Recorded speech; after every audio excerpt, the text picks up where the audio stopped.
കൊച്ചിയിലേക്ക് പോവുകയാണെങ്കിൽ താരസംഘടനയിലെ പൊട്ടിത്തെറികൾ അവസാനിക്കുന്നില്ല. അത് തുടർച്ചയായിട്ട് പരമ്പരകളായിട്ട് ഇങ്ങനെ ഓരോ ദിവസവും മുന്നോട്ട് വന്നുകൊണ്ടിരിക്കുകയാണ്. പുതിയ വാർത്തകൾ വരുന്നു, പുതിയ പൊട്ടിത്തെറികൾ വരുന്നു, ചേരിതിരിവുകൾ ഉണ്ടാകുന്നു. അങ്ങനെ നിരവധി അപ്ഡേറ്റുകളാണ് ഈ അമ്മ തർക്കം, അമ്മ വിവാദവുമായി ബന്ധപ്പെട്ടൊക്കെ വരുന്നത്. തിയോഫിനുണ്ട് കൊച്ചിയിൽ നിന്ന് നമ്മളോടൊപ്പം. താരസംഘടന അമ്മയിൽ പൊട്ടിത്തെറികൾ തുടരുകയാണ്. ശ്വേതാ മേനോനെതിരെ ഒരു സംഘം വനിതാ താരങ്ങൾ നീക്കം തുടരുകയാണ്.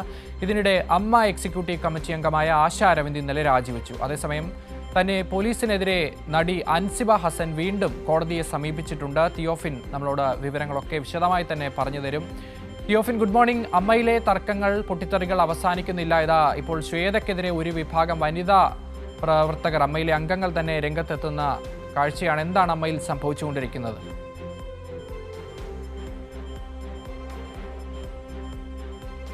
പക്ഷേ ഗുഡ് മോർണിംഗ്. ഈ അമ്മയിലെ താരസംഘടനയായ അമ്മയിലെ പ്രശ്നങ്ങളൊന്നും ഇപ്പോഴും അവസാനിച്ചിട്ടില്ല. അതിങ്ങനെ പല പൊട്ടിത്തെറികളായൊക്കെ തുടർന്നുകൊണ്ടിരിക്കുകയാണ്. പല പ്രശ്നങ്ങൾ പല രീതിയിൽ മുന്നോട്ട് പോയിക്കൊണ്ടിരിക്കുന്നു. ഒരുപക്ഷെ അത് മാസങ്ങളായി ഇപ്പോൾ തുടർന്നുകൊണ്ടിരിക്കുകയാണ്. കഴിഞ്ഞ ജനറൽ ബോഡി യോഗത്തിന് മുന്നേ തുടങ്ങിയ വിഷയമാണ്. ആ ജനറൽ ബോഡി യോഗത്തിൽ വെച്ച് നാടകീയമായി രാജി ഒക്കെ പ്രഖ്യാപിച്ചുകൊണ്ട് ശ്വേതാ മേനോൻ ഇറങ്ങിപ്പോകുന്ന സാഹചര്യമുണ്ടായി. എന്നാൽ ശ്വേത ഔദ്യോഗികമായ രാജി സമർപ്പിച്ചുമില്ല. ഇതിനിടെയാണ് ഈ ജനറൽ ബോഡി യോഗത്തിൻ്റെ തീരുമാനപ്രകാരം ഒരു അഡ്ഹോക് കമ്മിറ്റിയെ നിയമിക്കുന്നത്. ഈ അഡ്ഹോക് കമ്മിറ്റിക്ക് സാധുതയില്ല എന്ന് പറഞ്ഞ് പിന്നീട് ശ്വേതാ മേനോൻ കോടതിയെ സമീപിക്കുകയും അഡ്ഹോക് കമ്മിറ്റി അസാധുവാകുകയും ചെയ്തു. ഈ അഡ്ഹോക് കമ്മിറ്റിയെക്കുറിച്ച് വിവാദം ഉയർന്ന സാഹചര്യത്തിൽ അതിൽ നിന്ന് ഏറ്റവും ആദ്യം രാജിവെച്ചത് ഈ ആശ അരവിന്ദായിരുന്നു. ആദ്യത്തെ, അതായത് അഡ്ഹോക് കമ്മിറ്റിയിലെ ആദ്യത്തെ രാജി ആശ അരവിന്ദിൻ്റേതായിരുന്നു. ഈ ആശ അരവിന്ദ് ഇന്നലെ ഈ അമ്മ സംഘടനയുടെ എക്സിക്യൂട്ടീവ് കമ്മിറ്റിയിൽ നിന്ന് കൂടി രാജിവെച്ചിട്ടുണ്ട്. അതാണ് ഏറ്റവും പുതിയൊരു അപ്ഡേറ്റ് ഉള്ളത്. ഇതുമായി ബന്ധപ്പെട്ട് ഇനിയും മറ്റ് രാജികളോ പ്രശ്നങ്ങളൊക്കെ ഉണ്ടാകാനുള്ള സാധ്യതയുണ്ട്. എന്തായാലും വലിയ ചേരിതിരിവും തർക്കങ്ങളുമൊക്കെ അമ്മ സംഘടനയിൽ ഉയർന്നു വരുന്നുണ്ട്.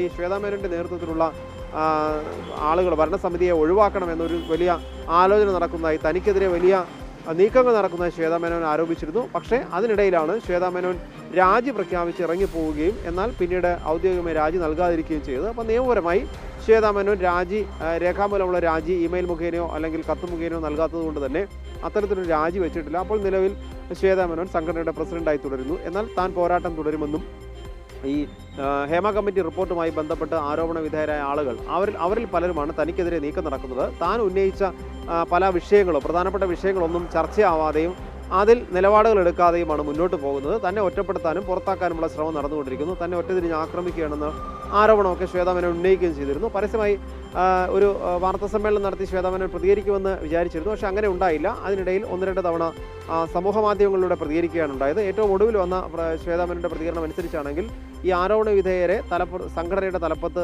വരാൻ താൻ അനുവദിക്കില്ല, താൻ പോരാട്ടം തുടരും, ഇവിടെ നിന്ന് തന്നെ ശക്തമായി പോരാടുമെന്ന ഒരു അല്ലെങ്കിൽ അങ്ങനെ ഒരു നിലപാടാണ് ഈ ഫേസ്ബുക്ക് പോസ്റ്റിലൂടെ ശ്വേതാ മേനോൻ സ്വീകരിച്ചത്. അതിന് പിന്നാലെയാണ് ഈ അമ്മയുടെ വാട്സപ്പ് ഗ്രൂപ്പുകളിൽ, അതായത് ചില വാട്സപ്പ് ഗ്രൂപ്പുകളിൽ നിന്നൊക്കെ ശ്വേതാ മേനോനെ ഒഴിവാക്കിയിരുന്നു. അതിന് പിന്നാലെ ഈ വാട്സപ്പ് ഗ്രൂപ്പുകളിൽ ശ്വേതയെ പ്രതികൂലിച്ചുമൊക്കെയുള്ള ചർച്ചകളുണ്ട്. ശ്വേതയ്ക്കെതിരെ വലിയൊരു വിഭാഗം, അത് പ്രത്യേകിച്ച് ഈ നടിമാർ തന്നെ രംഗത്തെത്തിയിട്ടുണ്ട്. അവർ വലിയ ആരോപണം ഉന്നയിക്കുന്നുണ്ട്. പക്ഷേ ഇതിനൊക്കെ പിന്നിലുള്ള അല്ലെങ്കിൽ ഒരു കാര്യങ്ങൾ എന്താണെന്ന് അറിയില്ല. ശ്വേതാ മേനോൻ ഉന്നയിച്ചിട്ടുള്ള പ്രധാന വിഷയം രാഷ്ട്രീയമായും മതപരമായുള്ള ചേരിതിരിവുകൾ ഉണ്ടാക്കി ഈ ലക്ഷ്യത്തെ തകർക്കാൻ ശ്രമിക്കുന്നു എന്നൊരു ആരോപണമാണ് ശ്വേതാ മേനോൻ ഉന്നയിച്ചത്. എന്തായാലും അങ്ങനെയുള്ള ഒരു ആരോപണം, ഇതിന് തുടക്കം കുറിച്ചത് അൻസിബയുടെ രാജിയാണ്. അൻസിബ ഈ എക്സിക്യൂട്ടീവ് കമ്മിറ്റിയിൽ നിന്ന് രാജിവെച്ചതിന് പിന്നാലെയാണ് തർക്കങ്ങളെല്ലാം പുറത്തു വരുന്നതും ഈ രാജി അംഗീകരിച്ചു എന്ന വാർത്ത പുറത്തു വന്നതിന് പിന്നാലെയാണ് എന്തുകൊണ്ടാണ് രാജി എന്ന് അന്വേഷിക്കാൻ തുടങ്ങിയത്. അങ്ങനെയുള്ള അന്വേഷണത്തിലാണ് അമ്മയ്ക്കുള്ളിലുള്ള ഈ എക്സിക്യൂട്ടീവ് അംഗങ്ങൾ തമ്മിലുള്ള തർക്കങ്ങൾ തന്നെ ആദ്യം പുറത്തു വന്നത്. അതിന് പിന്നാലെയാണ് ടിനി ടോമിനെതിരെയുള്ള പരാതി വരുന്നത്. ടിനി ടോം തനിക്കെതിരെ വർഗീയപരമായ പരാമർശം നടത്തി, ജിഹാദി എന്ന് വിളിച്ച് ആക്ഷേപിച്ചു എന്ന് പരസ്യമായി തന്നെ ആദ്യം അൻസിബ പറഞ്ഞു. ഇതിനെതിരെ പിന്നീട് അൻസിബ പരാതി നൽകി. ആദ്യം പോലീസ് സ്റ്റേഷനുകളിൽ പരാതി, അങ്ങനെ Tripunithura, Kadavanthra police station, Palarivattom police station, അങ്ങനെ 3 പോലീസ് സ്റ്റേഷനുകളിൽ പരാതി. ഈ പരാതിയുമായി പോയി പരാതിയിൽ വലിയ നടപടികളൊന്നും ഉണ്ടായില്ല. പലതും അപകീർത്തികരമായ പരാമർശം നടത്തി അല്ലെങ്കിൽ വ്യക്തിയധിക്ഷേപം എന്ന നിലയിലാണ് പോയത്.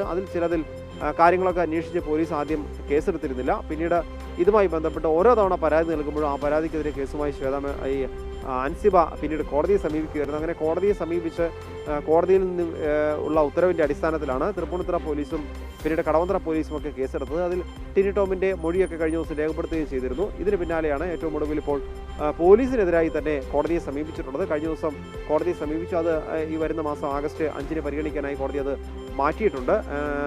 പോലീസ് കമ്മീഷണർക്ക് ഉൾപ്പെടെ എതിരെയാണ് അൻസിബ ഏറ്റവും ഒടുവിൽ പരാതി നൽകിയിട്ടുള്ളത്. കാരണം അതിനൊരു പ്രധാന കാരണം പാലാരിവട്ടം പോലീസിൽ ഒരു യൂട്യൂബർക്കും ലക്ഷ്മി പ്രിയയ്ക്കും എഴുതി നൽകിയ പരാതി, ആ പരാതിയിൽ അതിൽ FIR രജിസ്റ്റർ ചെയ്യേണ്ടതില്ല, പോലീസിന് അത് FIR രജിസ്റ്റർ ചെയ്ത് കേസെടുക്കേണ്ടതില്ല എന്നാണ് പോലീസ് എടുത്ത നിലപാട്.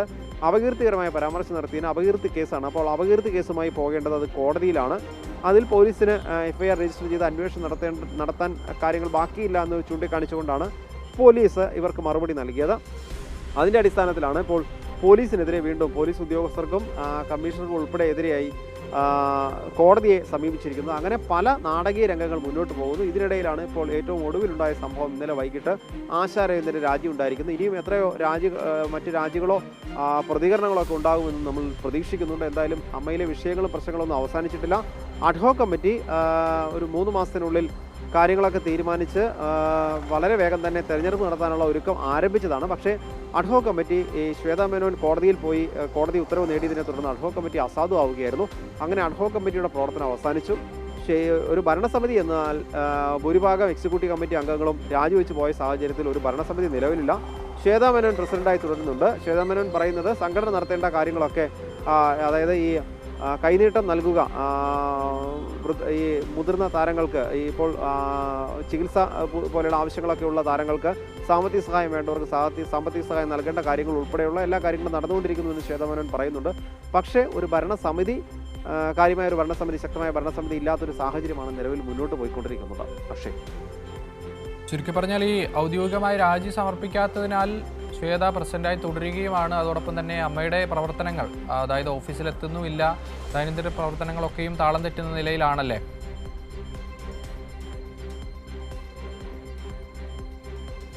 അക്ഷയ്, തീർച്ചയായും. അതായത് ഈ ഓരോ എക്സിക്യൂട്ടീവ് അംഗങ്ങൾ, ഈ ഭരണസമിതി അംഗങ്ങൾ ഉള്ളവർക്ക് പല ചുമതലകളുണ്ട്. ഓരോ ചുമതലകളും ഓരോരുത്തർ നിർവഹിക്കുന്നു. അത് കൂട്ടായ തീരുമാനത്തിലൂടെ ഇടയ്ക്കിടെ എക്സിക്യൂട്ടീവ് കമ്മിറ്റി യോഗം കൂടി മുന്നോട്ട് കൊണ്ടുപോയിരുന്ന കാര്യങ്ങളൊക്കെയാണ്. പക്ഷേ അതിൽ പലതും ഇപ്പോൾ മുടങ്ങിയിരിക്കുന്ന സാഹചര്യമാണ്. കാരണം അങ്ങനെ ഒരു കൂട്ടായ തീരുമാനത്തിലൂടെ മുന്നോട്ട് കാര്യങ്ങൾ കൊണ്ടുപോകാൻ പറ്റാത്ത സാഹചര്യമാണ്. പക്ഷേ ശ്വേതാ മേനോന്റെ അവകാശവാദം എന്ന് പറയുന്നത് താൻ രേഖാമൂലം രാജി സമർപ്പിച്ചിട്ടില്ല, അതുകൊണ്ട് താൻ തന്നെയാണ് പ്രസിഡന്റ് എന്ന് ഉന്നയിച്ചു. ആ വാദം കോടതി അംഗീകരിക്കുകയും ചെയ്തു. കാരണം ഒരു രേഖാമൂലം ഒന്നുകിൽ മുൻ ഭരണസമിതിയുടെ സെക്രട്ടറിക്ക്, പ്രസിഡന്റ് ആയതുകൊണ്ട് തന്നെ സെക്രട്ടറിക്ക് രാജി സമർപ്പിക്കണം. അതല്ലെങ്കിൽ അപ്പോൾ അത് സെക്രട്ടറിക്ക് കത്തായോ അല്ലെങ്കിൽ ഇമെയിൽ മുഖേന സംഘടനയുടെ ഔദ്യോഗിക ഇമെയിലിലേക്കോ അയച്ചിട്ടില്ല. അങ്ങനെ അയക്കാത്ത സാഹചര്യത്തിൽ ശ്വേതാ മേനോൻ പ്രസിഡന്റായി തന്നെ തുടരുന്നു എന്ന കാര്യം, ആ വാദം കോടതി അംഗീകരിച്ചു. അതനുസരിച്ച് കോടതി ഈ അഡ്ഹോക് കമ്മിറ്റിയെ അസാധുവാക്കുകയും ചെയ്തു. നിലവിൽ അതായത് ഭരണഘടന പ്രകാരം, സംഘടനയുടെ ഭരണഘടന പ്രകാരം അഡ്ഹോക് കമ്മിറ്റിക്ക് അവിടെ നിയമസാധുതയില്ല എന്ന വാദം കോടതി അംഗീകരിക്കുകയും ചെയ്തു. അതോടുകൂടി അഡ്ഹോക് കമ്മിറ്റിയുടെ പ്രവർത്തനം അവസാനിച്ചു. എന്നാൽ ഒരു കൂട്ടായ തീരുമാനമെടുത്ത് മുന്നോട്ട് കൊണ്ടുപോകാവുന്ന രീതിയിൽ ഒരു ഭരണസമിതി നിലവിലില്ല എന്നുള്ളതാണ് യാഥാർത്ഥ്യം. പ്രസിഡന്റായി ശ്വേതാ മേനോൻ തുടരുന്നു, പോരാട്ടം തുടരുമെന്ന് ശ്വേതാ മേനോൻ പറയുകയും ചെയ്യുന്നു. എന്നാൽ ശ്വേതാ മേനോനെതിരെ വലിയൊരു കൂട്ടായ്മ രൂപപ്പെട്ട് വരുന്നുണ്ട്. അങ്ങനെ ശ്വേതാ മേനോനെ അനുകൂലിച്ചും പ്രതികൂലിച്ചും 2 സംഘങ്ങളായി, 2 ചേരികളായി അമ്മ സംഘടനയിലുള്ള അംഗങ്ങൾ മാറിയിരിക്കുകയാണ്. ആ രീതിയിലാണ് ഇപ്പോൾ കാര്യങ്ങൾ മുന്നോട്ട് പോകുന്നത്. അക്ഷയ്, മറ്റൊരു കാര്യം, ഇതിൽ സ്വാഭാവികമായിട്ടും ഈ താരസംഘടനയുടെ വിഷയങ്ങളിൽ സർക്കാരിന് ഇടപെടേണ്ട കാര്യമില്ല. എങ്കിൽ പോലും നേരത്തെ മന്ത്രി PC വിഷ്ണുനാഥ് പറഞ്ഞിരുന്നു, ഇടപെടേണ്ട ഒരു സാഹചര്യം ഉണ്ടായാൽ തീർച്ചയായും സർക്കാർ സംവിധാനങ്ങൾ ഇതിൽ ഇടപെടും, താരസംഘടനയുമായി ബന്ധപ്പെട്ട വിഷയങ്ങളിൽ, വിവാദങ്ങളിലൊക്കെയും. ആ നിലയ്ക്ക് ഇനിയൊരു പ്രശ്ന പരിഹാരത്തിനൊരു സാധ്യത കാണുന്നുണ്ടോ?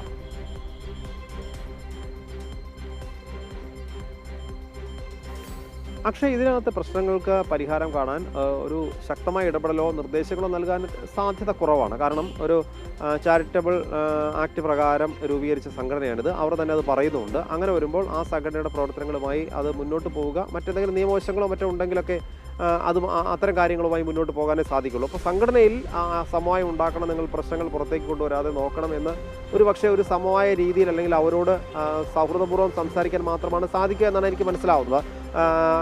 അല്ലാതെ ഒരു വിഷയം അല്ലെങ്കിൽ, കാരണം ഇത് അംഗങ്ങൾ തമ്മിലുള്ള യഥാർത്ഥത്തിൽ ഇതൊരു ഈഗോ പ്രശ്നമാണ്. എക്സിക്യൂട്ടീവ് കമ്മിറ്റി അംഗങ്ങൾ തമ്മിലുള്ള അവരുടെ വ്യക്തിപരമായ ചില അഭിപ്രായ പ്രകടനങ്ങളും തർക്കങ്ങളും ഒക്കെ അത് പൊതുവേദിയിലേക്ക് വന്നതാണ്. യഥാർത്ഥത്തിൽ ഇത് ഈ അമ്മ സംഘടനയിലെ അംഗങ്ങളെ അല്ലാതെ പൊതുജനങ്ങളെ ബാധിക്കുന്ന വിഷയമല്ല. ജനങ്ങൾക്ക് ഇതിൽ താല്പര്യമുണ്ടെങ്കിൽ കൂടിയും അതുകൊണ്ട് തന്നെ ഒരു സർക്കാർ ഇടപെടൽ ഈ വിഷയത്തിൽ ഉണ്ടാകേണ്ട ഒരു കാര്യം പെട്ടെന്നില്ല. ക്രിട്ടിക്കലായ ഒരു വിഷയം ഉണ്ടാകുകയാണെങ്കിൽ, അത്രയും വലിയ പ്രശ്നങ്ങളിലേക്കൊക്കെ പോവുകയാണെങ്കിൽ മാത്രമാണ് അങ്ങനെ ഒരു ഇടപെടൽ സംസ്കാര വകുപ്പിൻ്റെ ഭാഗത്ത് തന്നെ ഉണ്ടാകേണ്ടതുള്ളൂ. ഒരു പ്രശ്നങ്ങൾ ഒഴിവാക്കി നല്ല രീതിയിൽ മുന്നോട്ട് പോകാനുള്ളൊരു നിർദ്ദേശമായിരിക്കും സാധാരണ രീതിയിൽ സാംസ്കാരിക വകുപ്പ് മുന്നോട്ട് വയ്ക്കുക, മന്ത്രിയും മുന്നോട്ട് വയ്ക്കാനുള്ള ഒരു സാധ്യതയുള്ളൂ. അതിന് മാത്രമേ ഒരു സാധ്യതയുള്ളൂ. എന്തായാലും നിയമപരമായ ഇടപെടലിന് ഇതുവരെയുള്ള പ്രശ്നങ്ങൾക്കിടയിൽ എന്തായാലും അങ്ങനെ ഒരു നിർബന്ധപൂർവ്വം ഇടപെട്ട് ഒരു ഭരണ സംവിധാനം ഇടപെട്ട് ഈ സംഘടനയുടെ പ്രവർത്തനങ്ങൾ മുന്നോട്ട് കൊണ്ടുപോകേണ്ട രീതിയൊന്നും നിലവിലില്ല. സംഘടനയിലുള്ള അംഗങ്ങൾ തമ്മിലുള്ള പ്രശ്നങ്ങൾ ഒഴിവാക്കി അത് അടുത്ത തെരഞ്ഞെടുപ്പ് വരെ മുന്നോട്ട് കൊണ്ടുപോകേണ്ടതാണ് എന്നുള്ളതാണ് യാഥാർത്ഥ്യം.